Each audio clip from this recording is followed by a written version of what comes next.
I'm Christian, and I wanted to show you today some of my ashwagandha plants that I have here behind me. Welcome, and I'm doing this for a holistic psych nurse, so I wanted to also talk a little bit about ashwagandha and the benefits for mental health. Ashwagandha, otherwise known as Withania somnifera, is a plant that originates in India, and it's grown there as a perennial.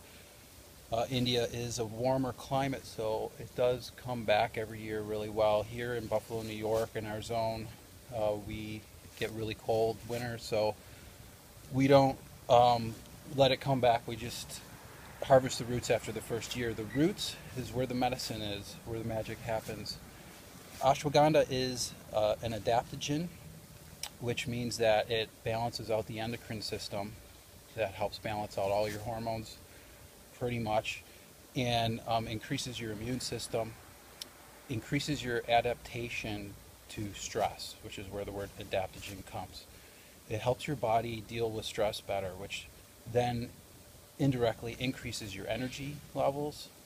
Like I said, your immune system, you're healthier generally overall, and helps with the stress in that your like I said, your energy levels and your anxiety.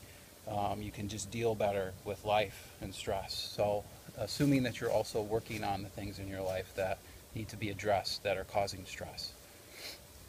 Like I said, it's called Withania somnifera. Somnifera, that word means sleep.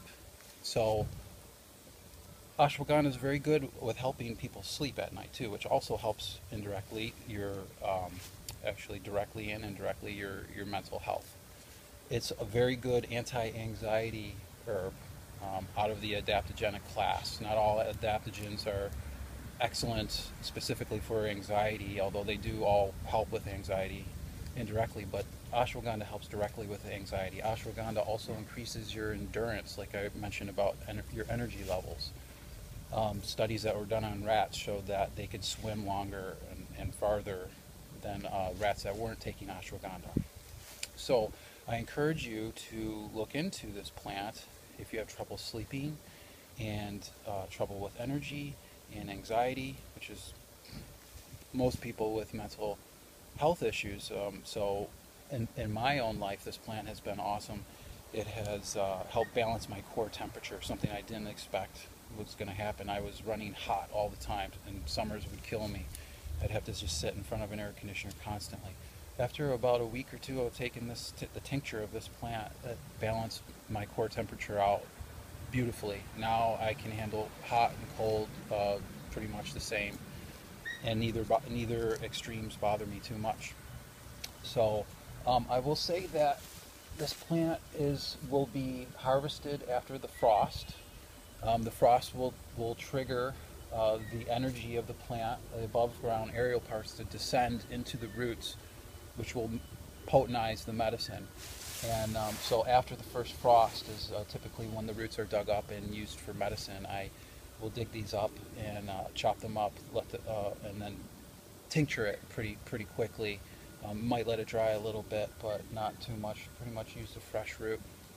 So yeah, so I wanted to show you that the berries here, the little red berries, which I'll pull out for you to show you.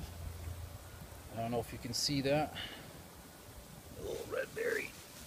But anyways, in there is a bunch of little seeds. So there's tons of seeds in all these berries. There is no known medicinal use, to my knowledge, for the berries. In India, they do use them to make cheese, helps cheese curd.